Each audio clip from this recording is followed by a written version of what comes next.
Hey there, Sharon Horne-Ellstrom here. Let's talk about 8 easy ways to show courage in communication, or communication courage, in order to supersize and grow your business. Today, just like every day this month, we're continuing our deep dive into communication area and aspect of our life. There's a 9-part life framework that I share all the time and I teach on, and I structure my life around to eliminate some of the chaos, both my personal and my business life. So today we're talking about the communication topics of courage and comfort zone and how they relate to communication. Now, nothing happens if we stay in our comfort zone all the time. I like to think that's common knowledge. I don't know if it is. But if we're always in our little bubble of comfort, we're not stretching, we're not growing, we're not continually improving. And if we're not doing that, in this day and age, with all of the change that's happening around us constantly and consistently, kind of at the speed of light, we will fall behind. And our business will not grow and supersize and succeed. It just simply won't. One of the most important aspects of our business is our ability to communicate everything and anything to our people that are helping us build that business, our stakeholders, to our suppliers and vendors, to our customers, and making sure that everybody's on the same page when it comes to transparency and honesty. People want to do business with people and businesses that they know, like, and trust. And one of the ways to build know, like, and trust is to be authentic, open, and honest in your communication, right? We're seeing a whole lot of authenticity in government that we've never seen before, and it's really making a lot of people uncomfortable, especially people that are not open and honest and authentic, right? So what are these easy, practical steps that we can use, or ways, I guess they don't have to be used in any order, whichever way works best for you, that we can go ahead and get more courageous and be more comfortable and stretch our comfort zone in our communication. Number one, can acknowledge that we're afraid, but take action anyway. I shared a couple of stories in the Be a Better You annual challenge of different individuals who took that first courageous step, and then they started small and they expanded out and became more brave and got much better results than if they had not taken that first small step. So number two is start small. Start with something little that you can just be on the edges of your comfort zone to push it out, not jumping out. I like to use this when I used to cover idioms in this segment. I talked about hit the spots. If you've been following me for a long time, you may have seen this. Otherwise, it's probably new. But it talks about our comfort zone is like a target. And in the center, when we do something that we're comfortable with and successful, it hits the spot. It hits the communication target that we're trying to hit. But all these things that we need to do and want to do and know we should do to build and grow and supersize our business, most of them are outside of our comfort zone. Some are in the NFW zone. If you know what NFW means, it means no effing way am I going to ever do that.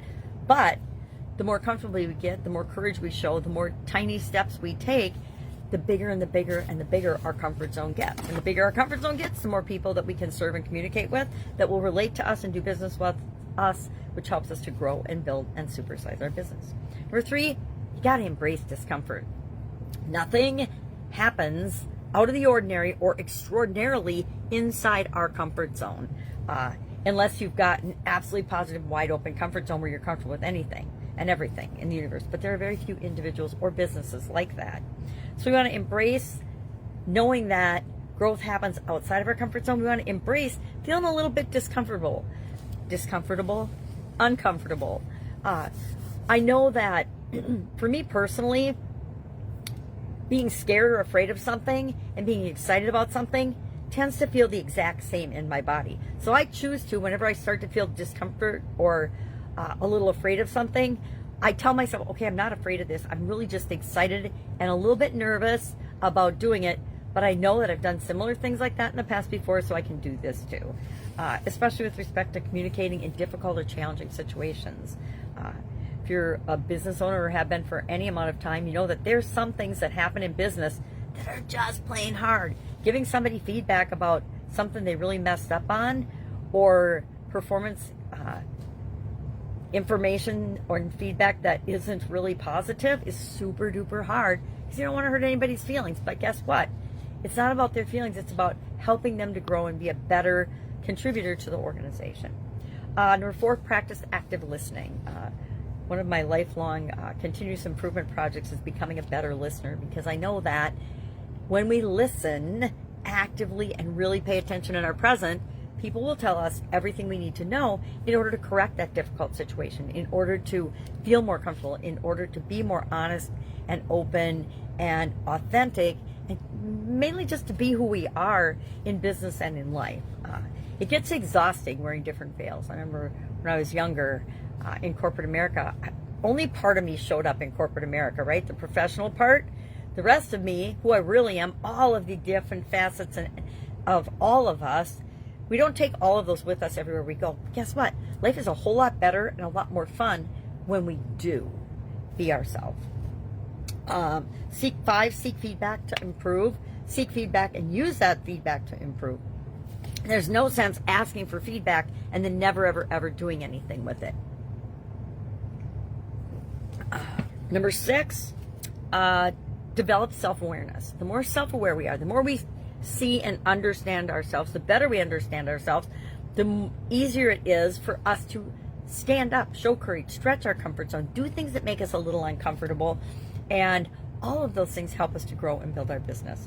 I don't know anybody who was born communicating, number one, or talking, number one, or I've never heard of it even in the Guinness World Book of Records. I think I said that about a week ago. I was going to look that up, but I'm probably not going to. There's a whole lot of stuff that I'm curious about and never get around to Googling or looking up. But we want to know ourselves better so we know what situations are going to challenge us with respect to communication and stretching our comfort zone and being more courageous in our communication. Are they those difficult conversations? We all have to have difficult conversations sometimes, right? If life was hunky-dory all the time, it would be very boring. Number 7, engage in role-playing. Practice, just like I say we need to practice our public speaking and practice our presentations and practice our speeches, we also need to practice and role-play in different situations. If you're having a hard time talking to a person in your organization about a particular topic, find somebody you know, like, and trust and say, listen, I need to deal with this situation at work. Will you role play with me and act like the person that did this thing that I need to talk about to them? And we practice it so I have an opportunity to warm up and not go in cold to have this difficult conversation. And then finally, number 8, use positive affirmations. I'm an absolute fan of affirmations or afformations as I create them for my life and use them in my life. I think they're a really powerful tool. They help us to create who we are and who we want to be and how we want to show up in the world. And all of that makes us a better person. And becoming a better person helps us to grow and build and supersize our business and become the leader and the change we want to see in the world. All right, that is our topic for today. Love to know your take on comfort zone, courage, and how you show the courage to stretch your comfort zone in order to build and grow and supersize your business. Let's learn from one another. Make it an awesome day, and I'll, of course, be with you tomorrow.